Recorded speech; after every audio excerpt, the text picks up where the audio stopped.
Je pense que c'est la femme, dans le douanier Rousseau, qui est la femme de l'isolement. Il ne me semble pas que ce soit vraiment une solitude, c'est plus un isolement subi qu'une solitude choisie, qui se promène ici dans la nature.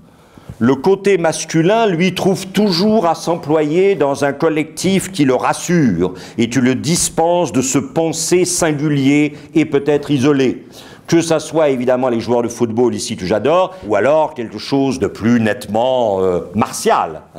Les hommes ont toujours des rôles dans lesquels ils se consolent finalement de la crise de leur identité. Les femmes, ça n'est pas tout à fait sûr, parce que si elles ne sont pas hors de la maison pour assumer un rôle de travail, elles sont renvoyées constamment justement à cette mélancolie qui est le lieu même de l'être. Il vous dit bien, les hommes, ça peut se consoler de la crise de l'être en jouant au football, en faisant le soldat, et même à l'époque, en se taillant des empires. C'est-à-dire que l'énergie de l'Europe occidentale portée par la révolution industrielle est telle qu'elle n'arrive pas à contenir cette énergie à l'intérieur de ses frontières naturelles et qu'elle déborde ses frontières naturelles, en partie aussi pour aller chercher de manière relativement fiable des matières premières et aussi des marchés sûrs lorsqu'il y a surproduction, des marchés captifs. Il y a, me semble-t-il, une très grande complexité, une très grande force de l'œuvre du douanier Rousseau, qui ne se limite absolument pas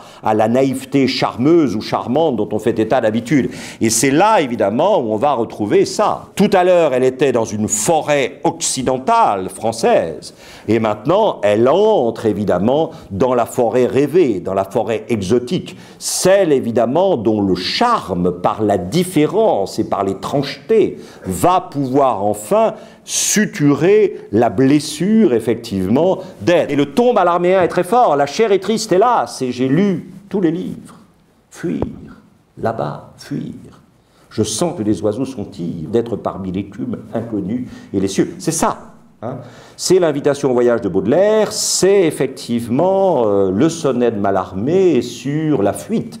C'est-à-dire que tout le XIXe siècle final européen, empreint de japonisme par certains côtés, et aussi s'en va vraiment vers les lointains, lassé, effectivement, à la fin, je suis là de ce monde ancien.